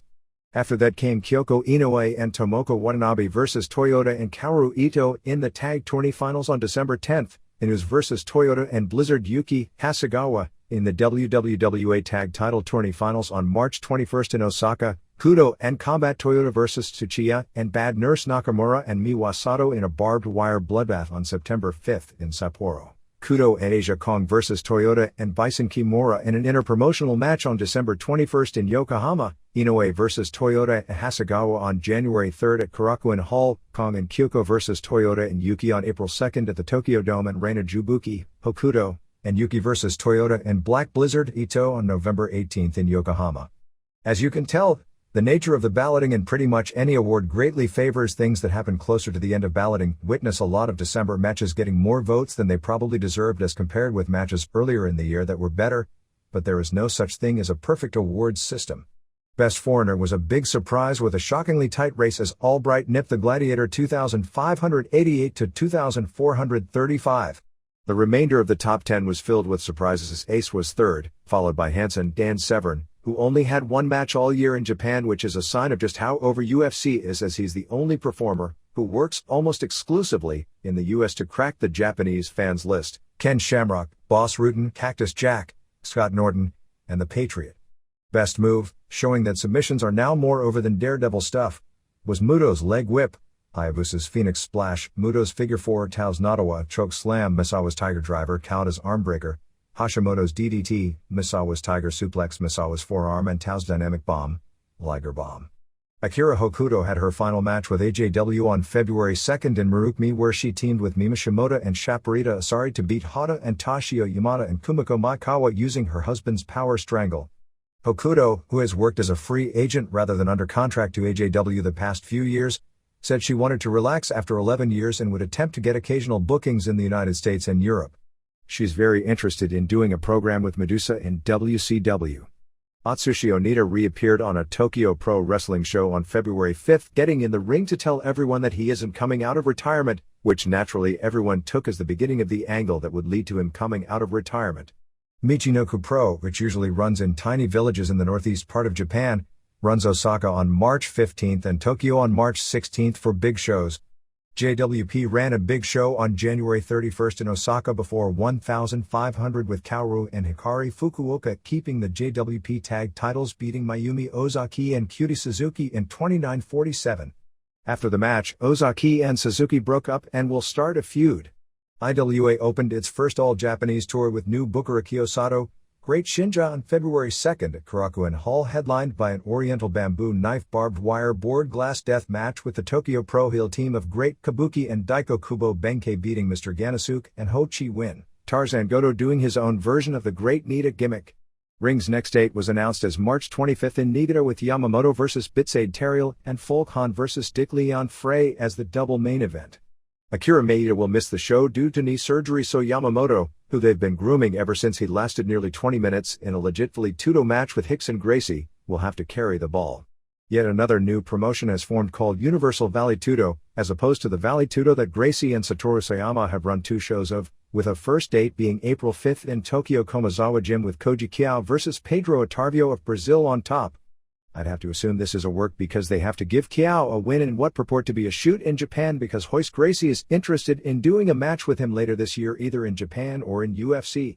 It's more business than proving who is a top fighter, because in Japan, the belief is that sumos are the most powerful fighters, and Kiao, at 6'6" January 2nd and 370, is a huge Japanese person, and beating him would really put Gracie over the top in Japan. Since Kiao has virtually no experience in submission fighting, even giving away nearly 200 pounds, one would think this wouldn't be the real test of Gracie that going against a top submission or UFC fighter would be. IWA's Flying Kid Ichihara broke his leg on February 2nd at Korakuen Hall. Negro Casas will be Ultimo Dragon's mystery partner for the War International Junior Tag Team Title Tournament from February 12th to February 23rd. Genichiro Tenryu is missing the entire tour since he's only working a limited schedule, and the focus of the tour will be on the junior heavyweights. Jushin Liger and Gran Hamada from New Japan will appear on the February 26th War Show at Korakuen Hall challenging the new champs, who will probably be Dragon and Casas. USWA. The scheduled card for January 31st in Memphis was cancelled partially due to bad weather. The weather wasn't nearly as bad as many nights they've run in the past, but crowds have been so low of late that it was felt there was no point in running because the weather was bad enough it would have at least hurt the crowd that's low enough to begin with. There was no show scheduled for this week in Memphis as well, so the television was largely geared toward a show on February 7th in Tunica, Mississippi with Miss Texas vs. Susan Sapphire, Brandon Baxter vs. Randy Hales with a loser getting 10 lashes, Tommy Rich vs. Spellbinder for the USWA title, Jerry Lawler vs. Doug Gilbert for the SMW title, and Jeff Jarrett vs. Brian Christopher for the Unified title. This is largely the same lineup that was scheduled for this past week in Memphis. Because of the weather and the scheduling, there were no shows run this past week until the weekly Saturday night show in Nashville. The next Memphis show will be February 14th with Undertaker and Bret Hart vs. Lawler and Jarrett. WWF is sending two of its biggest stars, I guess, in exchange for USWA promoting the February 17th WWF show at the Pyramid in Memphis and sending some of the USWA guys to work the undercard. The WWF show will be headlined by Bret vs. Lawler in a cage match. Much of the television show was designed to rekindle the Bret vs. Lawler feud, including showing the 1992 King of the Ring clip where Lawler attacked Bret with Gene Okerlund doing the announcing, and showed several matches from Memphis between the two where Lawler was the babyface. With Lawler, Gilbert, and Rich in Cherry Hill, New Jersey for the Eddie Gilbert Show, they had a pared-down crew at television on February 3rd. Christopher faced Coco Ware. After a ref bump, Ware pulled out a chain, but Christopher got it away and the ref saw him with it and called for the DQ. Christopher then hit ref Bill Rush with a chain. With the ref knocked out, Downtown Bruno did the refereeing for the remainder of the show and did an unbiased job since he's a babyface character right now. Tasha Simone and Motley Crue from Burt Prentice's group showed up and challenged Miss Texas and Spellbinder, with the latter team winning. Patricia is now managing Simone, who will replace Sapphire as Texas' new foe this week. Christopher is at least teasing a heel turn in his interviews. Scott Bowden and Bruno continue to feud. Bowden read a love poem which he claimed was from Bruno's wife Karen, which was hilarious. Bruno came out basically admitting the two had marriage problems and for Bowden to stay out of it or he'd kill him.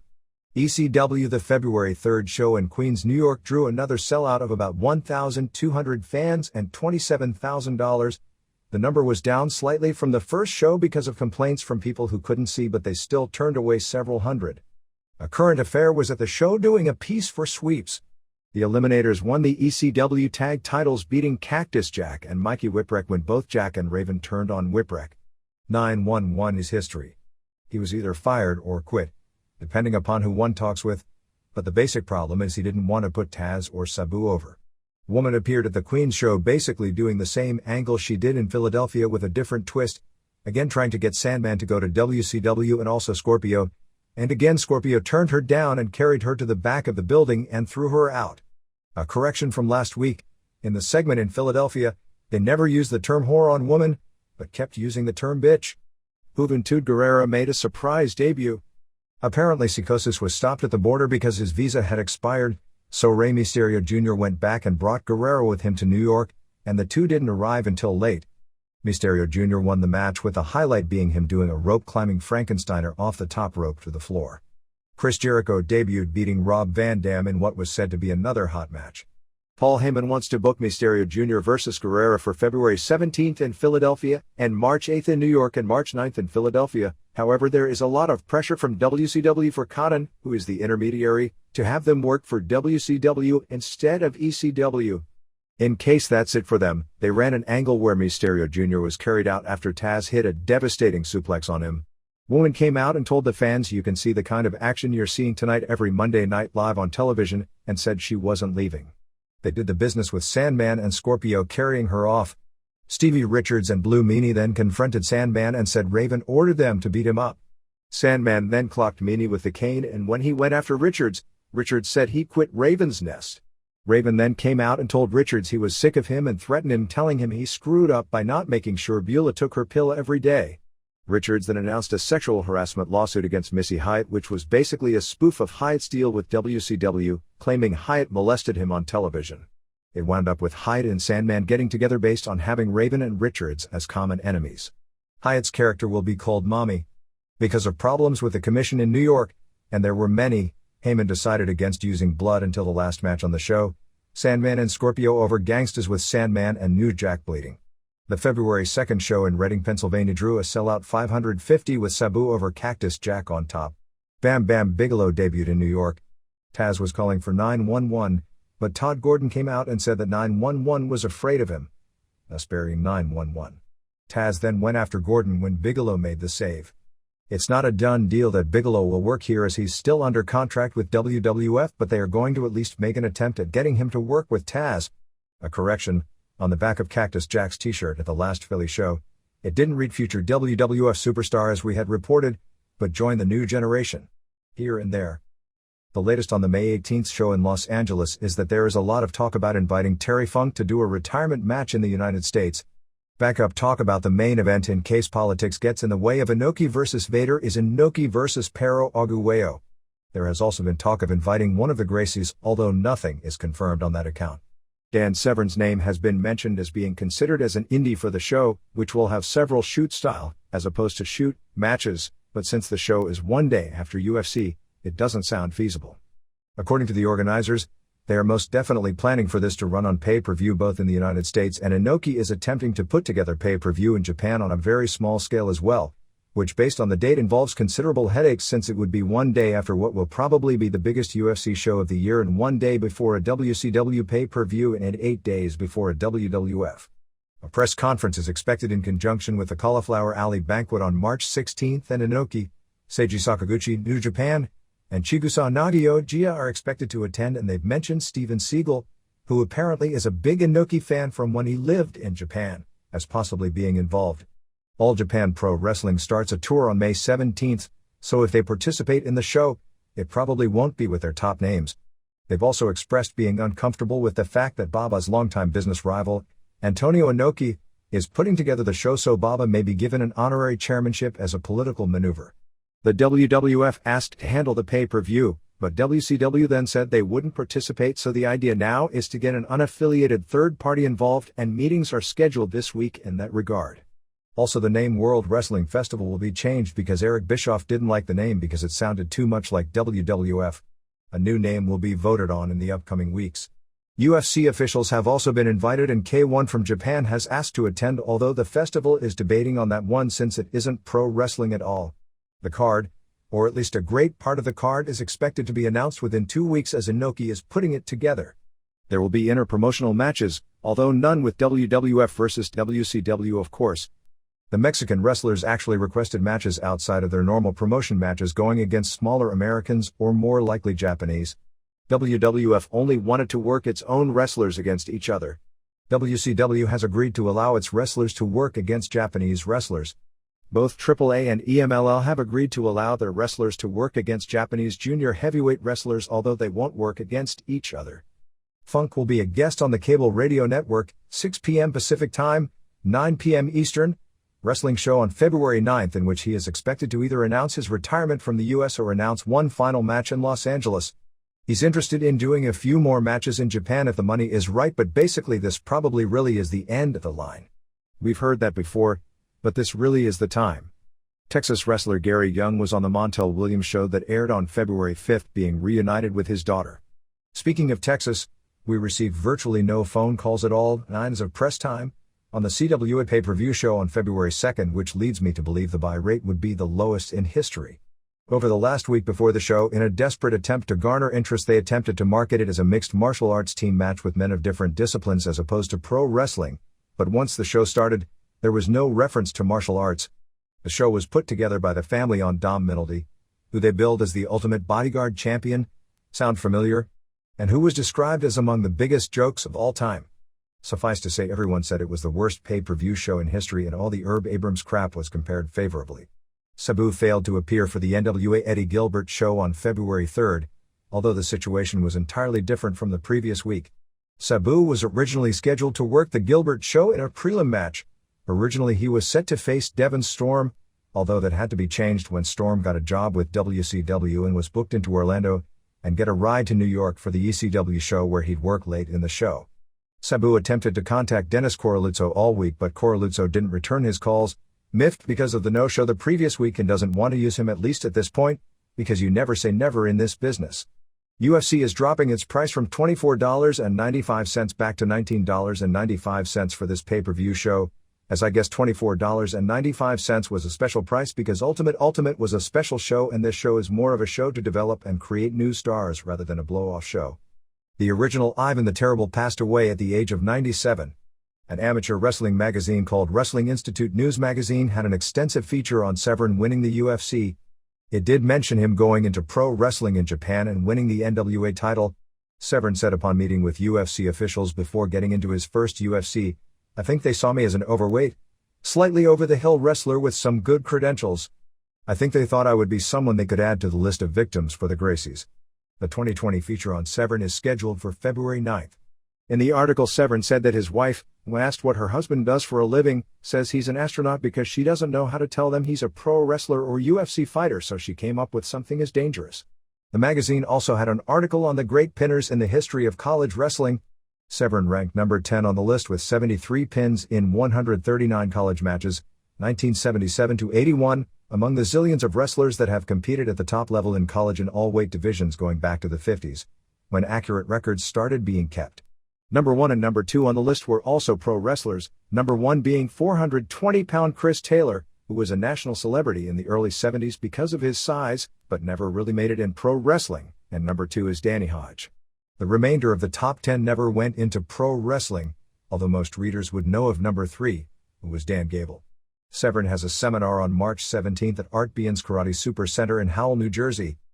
The February 2nd show at the Dallas Sportatorium was canceled due to bad weather. The Carolinas Pro Wrestling Federation switched few belts of late. Star Rider and Italian Stallion won the PWF tag titles from George South and Scotty McKeever on January 19th in Kings Mountain, North Carolina. Stallion and Ryder lost to South and Equalizer on January 20th in Mooresville, North Carolina. Austin Steele beat Sweet Brown Sugar to win the Eastern title on January 19th in Kings Mountain, and Terry Austin beat Stallion for the PWF title on January 18th in Charlotte. Mark Morton Central States Wrestling Association will start running weekly shows in St. Louis every Monday night starting February 19th. Sunshine Wrestling Federation on February 17th in North Miami Beach at Russell JC has Demon Hellstorm vs. Executioner on top. For those into history, here are the details of Joe Stecker's AAA baseball appearance. Stecker had come from his home in Omaha for a match with stranger Lewis, who at the time was living in San Jose, on September 27, 1921 in San Francisco. However, Lewis' eyes were bothering him, so Ed Santel ended up subbing, although this sounds like a program. Stecker won the 2-hour match by a referee's decision when the time limit expired, which set up a match with Lewis on October 4th. These matches were covered huge in the local papers at the time. Stecker played first base for the Salt Lake City team in the Pacific Coast League against the Oakland team, had 1 hit and drove in 2 runs and handled 9 chances without an error. Showing the famous line is decades old, the lead for the story on the game was, "As a ball player, Joe looks like one of the best wrestlers in the world." It appears Stecker was a friend of the Salt Lake City manager, and neither team was going anywhere late in the season, so it was basically a publicity stunt. Stecker beat Lewis in their subsequent match, being awarded the decision after going 2 hours to the time limit. It's interesting that the sports editor of the San Francisco Chronicle a few days after the match noted that he enjoyed pro wrestling so much more going in with the idea that he was going there to enjoy a vaudeville performance rather than worrying about whether or not the contests were real. The more things change, the more they ultimately stay the same. Thanks to Bob High of San Marino for the info. WCW. A team meeting was scheduled for February 7th. It's believed the company is going to crack down more on drugs and/or alcohol abuse. With the steroid situation at least no longer out of control, not that it doesn't exist, but it's nothing like it was 5 years ago. The real problem with drugs in the industry, and this goes across every promotion, is prescription sedatives, and for whatever reason, it appears the problem has gotten a lot worse over the past year, probably because the style has changed to where bigger bumps and greater risks are taken, and this business has already seen some devastating results. Nitro on February 5th from Lakeland, Florida drew a sellout 7,000 fans, 4,000 paying $36,000, as Randy Savage kept the title, beating Chris Benoit via DQ in 8:19. Benoit missed a tope and splatted on the floor. Savage threw him in the ring and did a high elbow off the top when Flair did a run-in for the DQ. As Savage went after Flair, he hid behind Woman and Elizabeth. Woman then turned on Savage and began choking him with her nylon. Anderson, Woman and Flair did a number on Savage until Hogan made the save, clocking Anderson with a chair. Hogan then did an interview and Flair attacked him from behind. Giant and Zodiac also came out with Giant hitting Hogan with a chair and Zodiac again stopping Giant from doing further damage. Hogan juiced heavily on television from all that. Both angles were great and had tremendous heat. Then came the tag match which fell apart. Flair beat Marcus Bagwell in 6:57 with a figure 4 in an almost great match, 3.5 stars. With Flair really putting on a show. Flair wouldn't break the hold but Savage made the save. Sting and Luger beat Road Warriors when Jimmy Hart came out and gave Luger a metal weight plate and he hit Animal with it and pinned him in 11:11. Much of the match didn't make TV because of the power outage but what aired was pretty bad, 1 star.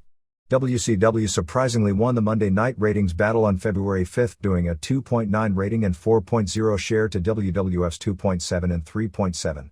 The replay did a 1.0. Since WWF had its strongest television lineup to date with a Bret vs. Undertaker pay-per-view rematch on top, it figured to win and didn't. Other WCW weekend numbers saw Saturday Night do its best number in a long time with a 2.9, Flair vs. Malenko, Guerrero vs. Luger, while Main Event did its best in a long time with a 2.0, Conan vs. Gang, and Pro did a strong 1.7. Conan faced Devin Storm in a dark match which was supposed to be a match for them to fine-tune to set up a live Nitro match on February 12. Storm looked really bad from our reports and most comments we heard about him from Universal were negative. A clarification regarding the Flair situation. With the Giant doing the turn, it would appear that Flair is staying heel and everyone is happy with that. The problem with Flair was never that he balked about doing any jobs for anyone, it was that he balked about turning face. However, the wins at the Clash and the Hogan match, both of which were changed finishes from original plans, may have been Hogan appeasing him although it wasn't acquiescing to Flair's demands.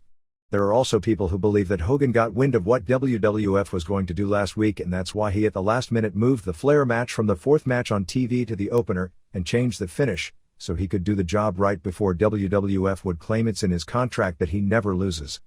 The only person who knows is Hogan since he's the one who changed the finish and spot on the show. Just a comparison note. The return of Magic Johnson with all the front page headlines and sports columns this past week on TNT drew a 4.4 rating, which was the highest rated NBA cable broadcast thus far this season, well until Friday when Bulls-Lakers with even more hype did a 7.1. In comparing the respective publicity, it's almost mind-boggling the Clash did a 4.5. Among highlights of the Universal tapings thus far, a Sting and Luger vs. Nasty Boys match saw Nasties come out the heel side. With Sting knocked out, Jimmy Hart interfered allowing Luger to put knobs in the rack. The ref DQ'd Sting and Luger for Hart's interference but Sting didn't know why they were DQ'd. Medusa and Sherry worked 3 very short matches. The first was a double DQ and they both took a bump over the top, first time they've ever used that ruling when guys take the double bump. Then Rob Parker interfered, once costing Medusa, the other costing Sherry. Flair had a great 16-minute match with Alex Wright using the figure 4. Loch Ness Monster debuts on the February 26 Nitro. WCW was talking with former Titan VP Basil DeVito about coming aboard. WCW showed clips of Vinny Vegas getting pounded during bumpers on Saturday night. Most of the Saturday show revolved around Dallas Page vs. Johnny B. Bad. In a series of totally believable skits, they showed a tape that showed the $13 million Page won was actually won by Kimberly in a bingo game. Bad then accepted Page's challenge so Kimberly could win her money back even though Kimberly claimed she didn't care about the money. Finally Page admitted to Gene Okerlund that only $6.6 million was left because he'd spent so much of it already. Storm debuted on the February 3 tapings beating Bunkhouse Buck via DQ. He then wrestled Chris Kanyon and in doing a flying move, injured Kanyon's shoulder and he was hospitalized. Storm was then pulled from working the February 4 tapings although they did let him work the dark match with Conan on February 5. Public Enemy did a 5-minute job to Harlem Heat on February 3. WCW pay-per-view show on May 19 will be in Chicago. For the week ending January 21, WCW's overall package did a 5.9 on 176 stations while WWF again didn't crack the listings.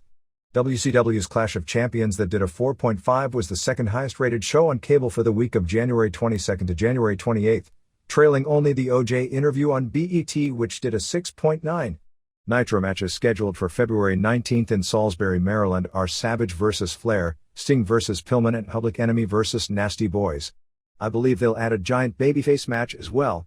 February 26 in Knoxville has Flair and Anderson and Sullivan and Loch Ness Monster vs. American Males and Renegade and Alan Iron Eagle, Hogan vs. Barbarian, Steve Regal vs. David Finley, which should be great, and Sting vs. Scott Norton. People were raving about Finley in Orlando. Since Regal is getting his knee worked on, the Blue Bloods that worked in Orlando were Eaton and David Taylor with Regal in the corner. WWF. Vader was scheduled for shoulder surgery on February 1st and is expected back in the ring at WrestleMania. Billy Gunn had neck surgery for a disc problem over the weekend. He apparently injured it during the Royal Rumble Tag Title match and is expected out of action for 4 to 6 weeks. Brad Radford had a seizure and passed out on January 31st and was in a San Pedro, California hospital in critical condition most of the next day.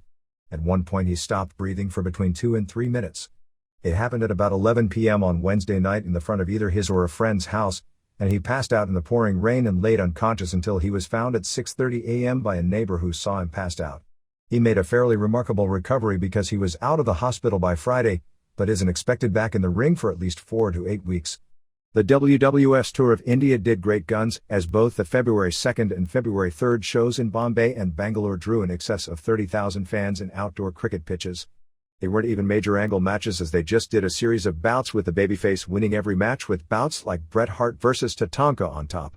It was a sold tour, so most of the crew earned in the $6,000 range for the 4 dates, but got to stay in great hotels on the road. There has been a morale turnaround stemming from the big week of house shows and the surprising pay-per-view number. The belief now is that WWF will do very well for WrestleMania, and there was great fear coming off the December In Your House that wouldn't be the case. WrestleMania will be cut back to $29.95 from $34.95 last year on pay-per-view. The live show in Anaheim as of the middle of last week had sold 8,000 tickets and had a $350,000 advance. With several international tours, WWF will probably only run 150 to 175 dates in the United States this year, so the plan is, with the exception of Madison Square Garden and a few other major arenas, they'll only hit most arenas once during the year. They'll have loaded shows because the company does a better depth running one show per night, and advertise the shows as the only chance all year to see WWF in the respective market, and are confident business will be consistently good. Upcoming television dates are Superstars on March 10th in Corpus Christi, Raw on March 11th in San Antonio, and then after WrestleMania, they'll tape Raw April 1st in San Bernardino and Superstars on April 2nd in San Diego, and then tour Germany from April 7th to April 22nd. Upcoming pay-per-view shows as far as locations are April 28th in Omaha, May 26th in Barrie, ONT June 23 King of Ring in Milwaukee, September 21st in Vancouver, BC, August 18th SummerSlam in Cleveland, September 22nd in Newark, Delaware, November 17th Survivor Series in Madison Square Garden, and December 15th in Lakeland, Florida. Besides the Raw 2.7, Action Zone did 2.1 and Mania a 1.6 over the weekend. February 24th at the Meadowlands and February 25th in Pittsburgh has Bret vs. Undertaker vs. Diesel Triangle match. It'll be a series of singles matches. They'll do a coin flip to determine odd man out. Then the winner advances, and it keeps going until the first person has scored a win on both his opponents. Also Razor Ramon and Savio Vega vs. 1-2-3 Kid and Goldust, Duke Dries vs. Hunter Hearst Helmsley, and No DQ with Jeff Jarrett vs. Ahmed Johnson. Official figures for January 26th in Madison Square Garden were 15,483 fans with 12,791 paid and $267,887. ESPN is now running SportsCenter promos with some WWF wrestlers that were taped months ago. Told they're really funny. They've started pushing the Slammies on television. I believe Cactus Jack's ring name will be Mankind the Mutilator. Jim Cornette moved to Connecticut this week to be part of the booking team. They had a TV match in syndication this weekend with Avatar vs. Isaac Yankem, who were tag partners in SMW as Al Snow and Unabomb. Obviously Yankem won, but the match wasn't much. There is very much talk and or concern that either Slash or both Diesel and Razor Ramon may go to WCW after their contracts expire. A clarification on Ramon missing the house shows last week. It was a family deal, but it wasn't an illness of his son. They are attempting to get Jake Roberts in on a part-time basis. Roberts has a lot of religious commitments and said he doesn't want to give them up. Raw is preempted February 12th for the Westminster Dog Show.